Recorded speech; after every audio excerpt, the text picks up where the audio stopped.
ఫ్రిడ్జ్లో చూస్తే ఇవాళ 2 ఉల్లగడ్డలు కనిపించాయండి. దీంతోటి పిల్లలకి నచ్చిన ఫ్రైస్ చేసి పెడదాము అనుకుంటున్నాను. చూద్దాం ఎలా చేయాలి ఏంటి అనేది. ముందుగా గిన్నెలో నీళ్ళు పోసుకొని స్టవ్ వెలిగించి పెట్టేసుకున్నానండి. ఇవన్నీ నేను ముందుగానే కట్ చేసి పెట్టేసుకున్నాను ఉల్లగడ్డలు. దాంట్లో ఉప్పు వేసిన వేడి నీళ్ళల్లో వేసేస్తున్నాం అన్నమాట. కొంచెం బాయిల్ అయిన తర్వాతే తీసేస్తాం. అంటే ఎక్కువ బాయిల్ అవ్వకూడదండి, కొంచెమే బాయిల్ అవ్వాలి. బాయిల్ అయిన వాటిల్లో 50% నుంచి 60% వరకు బాయిల్ అయితే చాలండి.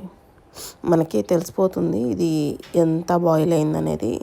ఒక 2-3 నిమిషాలు ఉంటేనే, అంటే మనం ముందుగా వేడి నీళ్ళు కాచిపెట్టేసుకుంటాం కాబట్టి త్వరగానే బాయిల్ అయిపోతుంది.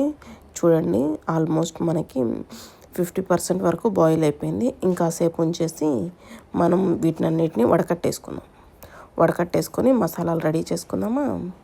దీనికి కొంచెం కార్న్ఫ్లోరు, మిరియాలు అలా వేసుకున్నా బాగుంటుంది. మా పిల్లలు ఏంటంటే వద్దు మమ్మీ మాకు మామూలుగా కావాలన్నారు. అందుకోసం అని చెప్పేసి నేను దీంట్లో ఆల్మోస్ట్ ఉప్పు వేస్తున్నాం కాబట్టి లైట్గా సాల్ట్ చల్లేసుకొని కొంచెం కార్న్ఫ్లోర్ కలిపేసుకున్నానండి. కొంచెం మైదా కలుపుకున్నా కానీ బాగుంటుంది. చూడండి, ఆల్మోస్ట్ నేను కలిపేసాను. ఆయిల్ కూడా పొయ్యి మీద పెట్టేసుకున్నాను. ఆయిల్ కొంచెం వేడైన తర్వాత వేస్తేనే బాగుంటుందండి. మనం వేయంగానే కూడా కలిపెట్టకూడదు. కలిపెట్టామంటే మళ్ళీ మనకి ఫ్రెంచ్ ఫ్రైస్ అనేది ముక్కలైపోతాయి. ఉల్లగడ్డలు ముక్కలైపోతే మనకి అంత మంచిగా అనిపించదండి. అలానే పొడవుగా ఉంటేనే బాగుంటుంది. కాకపోతే టైం ప్రాసెస్ చాలా పడుతుందండి. అంటే ఉల్లగడ్డలు ఉడకాలి కదా, అందుకని టైం పడుతుంది బాగానే. నేను మళ్ళీ వేస్తున్నాను. వీటిల్లో మనకి కావాలంటే వేరే విధంగా కూడా చేసుకోవచ్చు. ఇది మా పిల్లలకు నచ్చుతుందని నేను ఇలా చేసి పెట్టాను. చూసారా ఎలా రెడీ అయిపోయినాయో. దీంట్లో మనం ఇది మా పిల్లలకు నచ్చేటట్లు చేశానండి.